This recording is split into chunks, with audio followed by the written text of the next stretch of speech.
O importante aqui é a presidente, não é vocês não. É, e depois abre. Vem, fazer dois por dois. O presidente.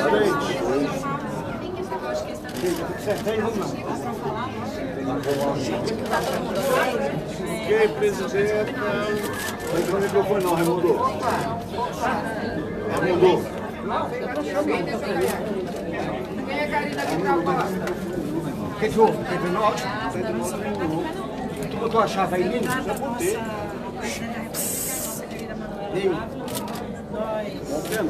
E acho que é muito Esse debate do país, essa situação complexa na política, mas muito adversa na condição de vida do povo brasileiro.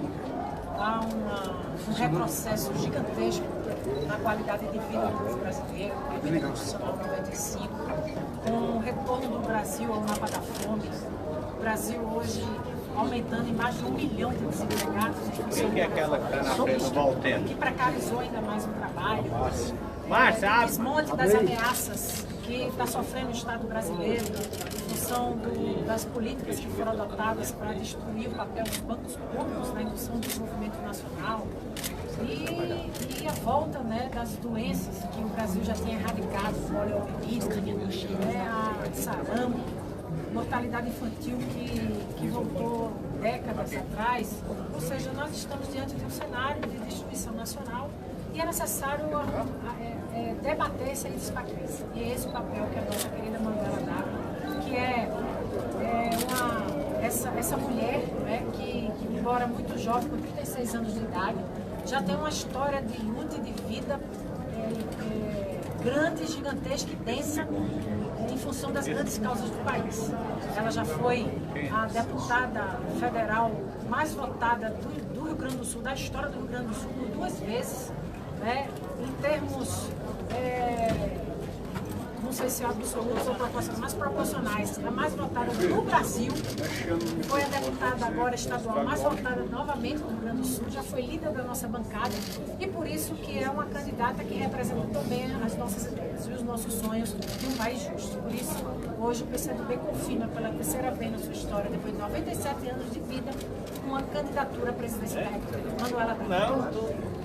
Quero agradecer a vocês e façam as perguntas quando vocês têm prioridade para perguntar e para responder, fica mais fácil. Presidente, chega mais para perguntar. Presidente, avança um pouquinho, só pra gente... A candidatura do senhor oficializada, a do Ciro Gomes, a do Boulos, todas oficializadas. Isso não é uma dispersão, isso não enfraquece a esquerda?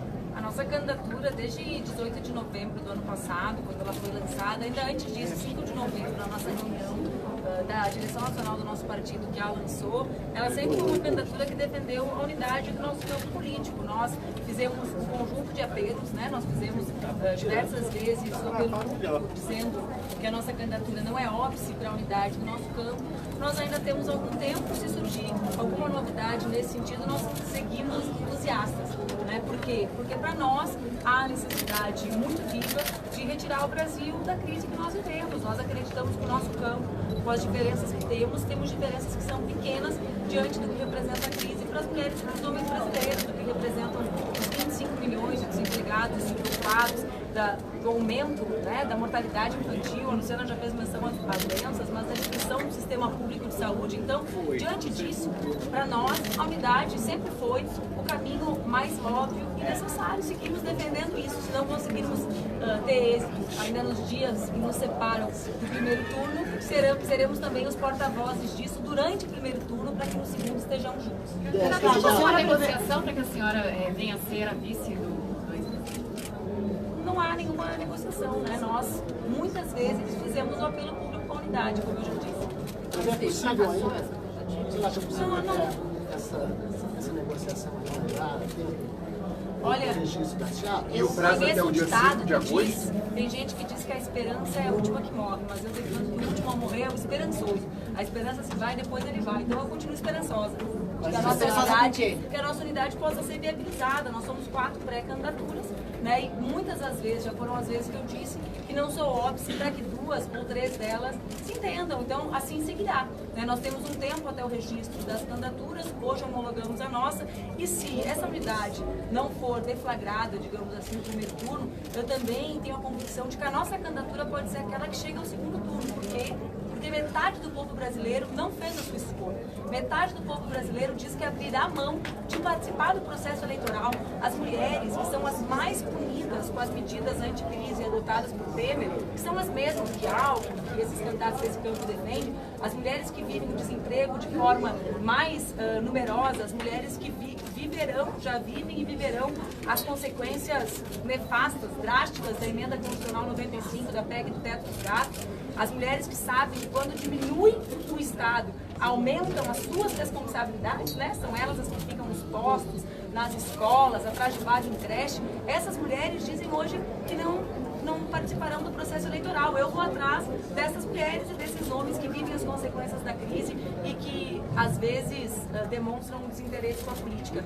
Eu tenho muito orgulho de dedicar 20 anos da minha vida à política, né? De acreditar que a política é um instrumento de transformação e que as eleições são o episódio ou o momento de maior celebração disso. É por isso que, para além de defendermos a unidade, nós também sabemos da viabilidade da minha candidatura. Agora, é possível uma união só com o PT? A senhora diz união de esquerda, mas o que realisticamente está em jogo agora é uma união do PCdoB com o PT.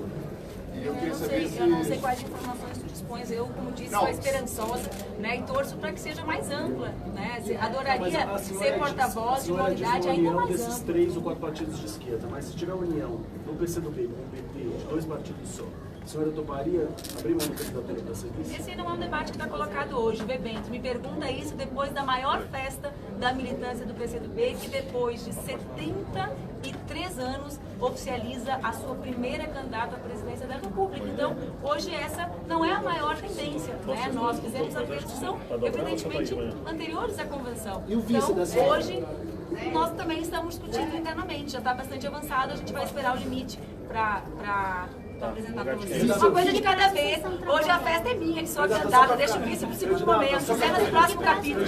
Só para ficar claro. Então, se você não tiver um aliado desses 4 partidos de esquerda, a senhora não abre mão da candidatura. Nós nunca falamos isso, nós sempre defendemos que a unidade fosse a maior possível para esse campo político. Né? Portanto, nós não nos colocamos como óbice. Eu ficaria bastante feliz que fôssemos 3 ou 4, mesmo que eu não participasse da chapa. Para mim, é muito significativo ser a única mulher feminista candidata nesse momento de crise no Brasil, uma mulher de esquerda, né? Ser a única mulher que denunciou esse golpe e que pode concorrer à presidência da República. Mas, diante do que é a crise para as brasileiras, brasileiros, isso não é o principal, portanto eu nunca fui óbvio. Creio que vocês terão que conviver com a minha candidatura até o dia das eleições. Espero que fiquem felizes de conviver comigo. Seja bom para vocês. Que prazo vocês trabalham para definir vice, coligações? É 5? Os prazos são os prazos da Justiça Eleitoral, da legislação brasileira, não são nossos. Né? Então, o nosso prazo foi hoje, sacramentamos na convenção, e o restante dos prazos são os prazos que são estipulados pela Justiça Eleitoral, não pela gente. Candidata, o Ciro Gomes disse que a senhora seria uma boa presidenta, mas melhor uma vice. Como é que a senhora responderia essa defesa? Ele não disse isso, eu nunca li, eu não ouvi, eu só li. Então, eu li vários elogios para mim. Eu, como todas as brasileiras e brasileiros, gosto de ser elogiada. Imagino que vocês também. Ele falou muitos elogios na minha candidatura, disse que eu seria, ele disse que eu seria uma boa presidente, imagino então que eu seria boa vice, né? Então, disse também que eu tenho um carisma extraordinário, falou da minha juventude. Eu já não me acho tão jovem, até costumo brincar que o elixir da minha juventude tem sido essa candidatura presidencial, porque eu estou na minha 7ª eleição e como voltei a ser, né, a mais jovem de todos, então a campanha presidencial tem sido meu creme anti-fugas, porque voltei a ser assim a super jovem, né, o que eu já não me considero, porque aos 36 anos a maior parte do povo brasileiro já tem suas vidas, já trabalha há muito tempo, né, já ajuda esse país a se desenvolver, já enfrenta o desemprego, já enfrenta milhares de mulheres com a minha idade, já tem filhos que são também adultos, né, outras tantas com a minha idade já viveram a violência de perder um filho ou uma filha para a violência, seja para a violência doméstica, seja para a violência que a guerra às drogas provoca no nosso país. Então, eu imagino que as pessoas que vivem as suas vidas aos 37 anos nas suas casas, eu vou 37, 17 dias, devem achar engraçado que na política seja super jovem ter 36 ou 37 anos, né? Só na política, porque a política precisa ser renovada e tem uma subrepresentação das pessoas com a cara do nosso povo. O povo brasileiro é mais jovem do que são os políticos do nosso país, né? Candidata, até agora quase ninguém tem notícia, a maioria deve ter definição na última hora. O que a senhora acha que está tão difícil definir as datas? Porque é uma eleição repleta de instabilidades, né, cheia de elementos novos, então realmente o calendário eleitoral ele ficou mais apertado. A gente estava acostumado com o processo eleitoral maior, essa é a primeira eleição presidencial que nós temos com uma campanha tão curta. A reforma que foi aprovada, eu ainda era deputada, se eu não me equivoco, mas acho que é a primeira com tão pouco tempo de disputa. Então também isso nos dá a impressão de que está atrasado, porque na última eleição, em 6 de julho ou 5 de julho, que eram as datas, a eleição já havia começado, nós já estávamos no mês de campanha nesse tempo, então acho que existe a nossa falta de hábito a essa eleição mais curta, somada à imprevisibilidade do cenário político atual. Não é pouca coisa, nós temos o primeiro lugar nas pesquisas preso, né? Então isso é atípico, isso faz com que a estabilidade aumente, que os debates em torno do processo eleitoral sejam mais, né, mais assim, acirrados e longos mesmo. Acho que é isso. A ideia é que você seja nós sempre acreditamos que quanto maior a unidade, melhor, mas nós temos excelentes nomes, né, para construirmos essa indicação de vice. Se se mantiverem esses 4 da esquerda, por que a candidatura da senhora seria melhor? Eu acredito que a nossa candidatura, nós fixamos no final do ano passado, as fundações desses 4 partidos, um programa comum, né, um programa mínimo comum, como alguns chamam, que nós chamamos de Novo Projeto Nacional de Desenvolvimento. Eu acredito que a nossa candidatura é a que melhor situa esse Projeto Nacional de Desenvolvimento diante de alguns desafios do século XXI. O primeiro deles é a conjugação da ideia de que é preciso desenvolver o Brasil superando desigualdades e que as desigualdades brasileiras são estruturadas, evidentemente, primeiramente do ponto de vista econômico, regionalmente, mas não são também estruturadas a partir da questão de gênero e de raça. Não é igual ser uma mulher trabalhadora e um homem trabalhador num país tão desigual quanto o Brasil, assim como não é igual, não é a mesma coisa ser uma mulher branca e uma mulher negra, por exemplo. Então, nós, digamos, pensamos esse projeto de desenvolvimento nacional com uma ênfase bastante acentuada no combate à desigualdade que se estrutura dessa maneira. Eu também acredito que nós somos aqueles que melhor compreendem que essa ideia de desenvolvimento que foi elaborada de forma genial, sobretudo nos anos 70, por brasileiros como Celso Furtado, ela também precisa levar em consideração novos aspectos que surgem, né, ou novas questões que surgem no mundo. Entre elas estão o tema da sustentabilidade, entre elas está o tema da revolução industrial, né, da nova ou da quarta revolução, da revolução tecnológica.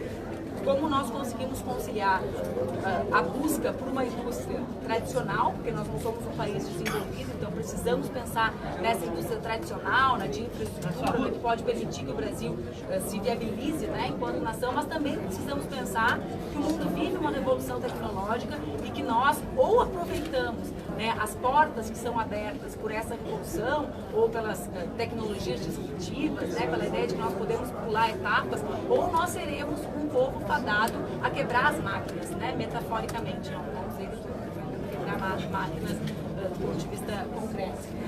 Então, acho também que existe uma terceira dimensão, que é a ideia de que é possível, né, ou de que é necessário radicalizar a democracia, ou seja, nós falamos ocupar o poder. Que ideia é essa, né? É possível construir uma política com muito mais participação da sociedade. Então, para mim, essas são diferenças ou são particularidades da nossa candidatura diante de 4 candidaturas que fixaram as bases comuns de um novo projeto nacional de Quando ir para o Salão Verde, vai esperar lá. A senhora falou de taxação de lucros e Se não estiver lá, vai esperar lá. Também. Fala para trazer um cargo. Nós já apresentamos algumas das propostas de reforma nossa de forma mais estruturada. Vocês podem ter acesso nas nossas redes sociais. A reforma tributária, com caráter progressivo, é uma das que já está um pouco mais estruturada lá, mas sim, entra a ideia da taxação de grandes fortunas. Aliás, é uma matéria que já tramita há quase 2 décadas. Se eu não me equivoco, eu posso estar equivocada, existe, além do projeto da deputada Gertrude Fegali, existe um projeto que era do Fernando Henrique enquanto senador, que tratava desse tema. Pode ser que eu esteja equivocada, porque não é uma memória viva, é uma memória de estudo histórico, né? Eu não me lembro desse senador. Mas acho que sim. E previdência? Nós temos uma interpretação de que, em primeiro lugar, nós tivemos uma grande vitória no ano passado, com a maior greve geral da história recente do Brasil, barrar uma reforma que, que apenas pune aos mais pobres e não enfrenta privilégios. Então, a nossa interpretação, primeiro, a necessidade de fazer uma auditoria da Previdência Pública, para que a gente saiba exatamente qual é o tamanho do déficit. Se eu perguntar para vocês, se eu perguntar para os ex-ministros da Fazenda, se eu perguntar para os ex-ministros da Previdência, cada um, se eu perguntar para os senadores que fizeram parte da CPI, cada um apresentará um tamanho, um número relacionado ao déficit. Então, qual é o tamanho desse déficit? Qual é o tamanho da sonegação? Né? Porque é preciso promover um encontro de contas. Como é que se trabalha com déficit e levar em conta quanto se deve, quem deve. Segundo lugar, é preciso levar em conta que o aumento do déficit tem relação direta com a informalidade, com o aumento da informalidade no mercado brasileiro. E, portanto, medidas como a reforma trabalhista, que aumentam a informalidade, elas são nefastas para a Previdência Pública. Por isso que elas fazem parte do mesmo projeto. De um lado, com a própria reforma trabalhista, precarizando o trabalho, aumentando a informalidade. De outro, entrega a Previdência Pública para os bancos privados. E terceiro, é o debate com relação aos privilégios, né? Que privilégios existem? É possível que um brasileiro receba da Previdência mais do que o teto constitucional? Para nós é inadmissível. Né? Então também é preciso pensar com calma, né? Mas com firmeza, quais são esses privilégios e enfrentá-los. Obrigado.